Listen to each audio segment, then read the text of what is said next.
Let's start with your name. What's your name? James Baker. Hi, James. Hi. I started riding, I must have been 11 or 12 years old. So do the math on that, close to 20 years. What was your first bike? My first bike, I will never forget it. It was a little 80cc Honda. I think the seat was taped on, and I remember just hitting the gas on it. I was in a field and I just hit the gas and it just flipped on me. I went down in a heap, but I think I got up so fast and I was just smiling, just like looking for another roll of tape to put the seat back on. Second bike? Second bike was a little dirt bike. I think it was a little bit bigger, like a 125 neon green dirt bike. And I remember even the back wheel, I think, was a little bit wonky. So when you're driving away, it kind of wasn't even sitting in there evenly, but I love that thing. Rode it right to the ground, I think. How old were you when you got your first big bike? Street legal bike? Yeah. I was 29, I believe.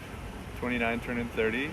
I got a little 750 Honda Shadow. She was beautiful, man. I still wish I had her. It had this wicked little kind of purpley black metallic gas tank on her, straight shot pipes, and it was so loud. I think that's why I bought her.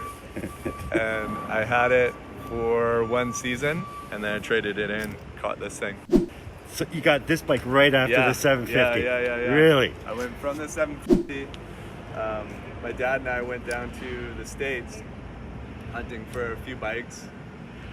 I'm just going to mention, I'm going to mention that I've got your dad in frame right now. Oh, yeah. There he is. El Senior. It's okay. He's responsible for it. So I went from 750 to this bad girl. I ended up going down to the States to look for some bikes. And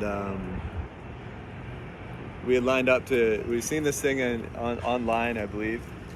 Came into this guy's garage, and like, he was the type of dude that, you know, had his tallest shoes to his smallest shoes meticulously placed, not a speck of dust in the place. His bike was in immaculate condition, and it was priced right. He let me take it out. I think it was a half a block down the road, and it was well out of my price range for the money I had, and I just had to have it, man. Had to have it.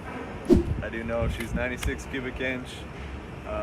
She's almost at 60,000 miles in the last just shy of 8 years. Amazing. Yeah. What's magic for you about riding? Magic with me about riding. Nothing else matters when you're riding. You know, you can't really do anything else while you're riding. So you're so in the moment with riding. For me, it's everything. You check out of your problems. You check out of what you have to do later that day. You check out of, you know, maybe some things that might be bothering you, and you just ride. You're just there. You're just in the moment. A lot of times I have music going, and I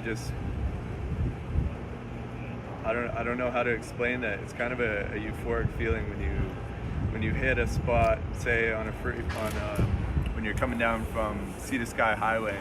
If you leave at a certain point from like Whistler area and you hit it right, you're kind of chasing the sun the whole way back down to the city. So when you leave Whistler, it's like sitting at the top of the peak. It might creep behind that mountain, and as you're coming down the Sea to Sky, it'll pop back out again.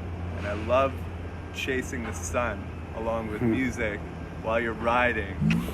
So when you're not riding, you're not shucking, you're not raising money, you're not doing social media, what are you doing? What's your next go-to to find anything that's even close to that magic you find on the road? Yoga, 100%.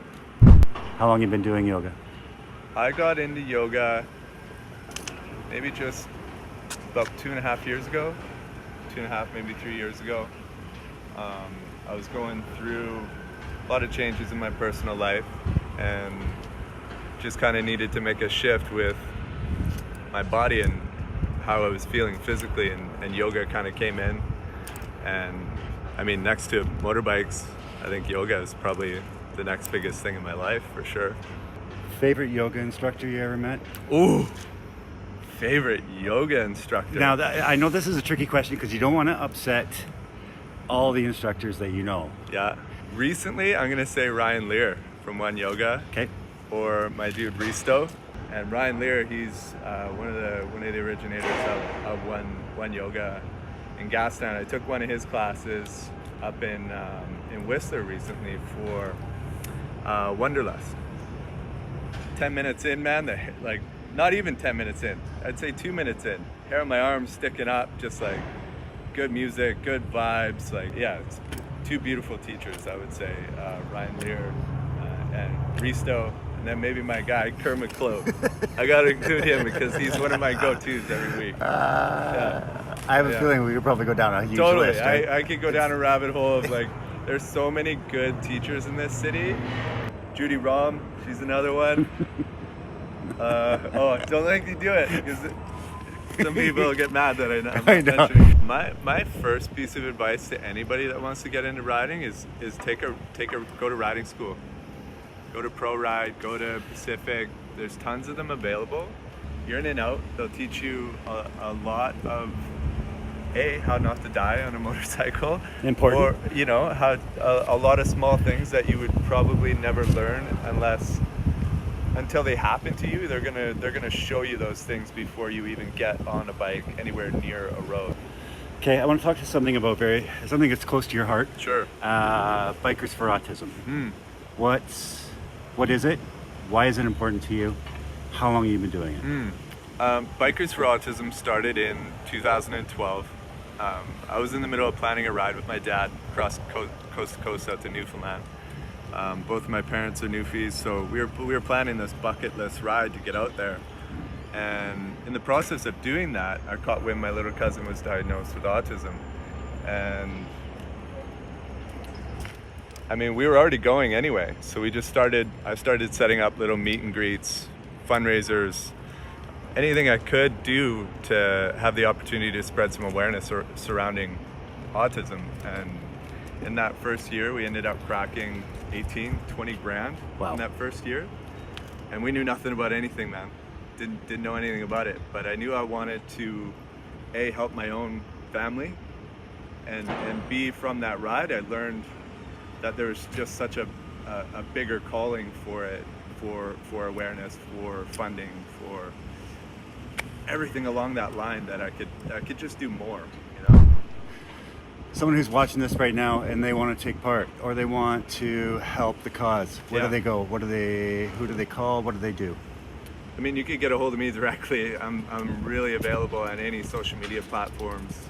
You can check out bikersforautism.com. There's a lot of information on there on the events that we do, the fundraising initiatives. We're always looking for for volunteers to come and be a part of it.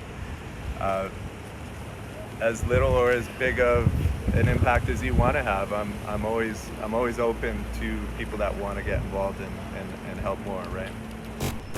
Last question. Yeah. What's one thing you say, maybe you say it in your head, maybe you say it out loud, when you're in that moment? Maybe you've come around a corner somewhere and the vista has opened up, the sun is shining, and you're on your bike and you're elated. Yeah. What's that thing you say? Oh, thank you. Or just when you were saying that, just gratitude. 'Cause I mean, I think so often, especially in today's day and age, people are rushing to get somewhere. They're worrying about so much, and you forget to just be in the moment. I know it sounds so cliche. A lot of people like to say that or use that term, be in the moment, live in the moment. But it's in those moments you won't get that back. You won't get 5 minutes ago when we were doing this interview. 5 minutes ago, that's not coming back. So those moments where I feel that elation of riding or coming around from that, chasing that sun, that's it. Gratitude. That's a great place to end. Nice. Thanks a lot, James. Thank you, man.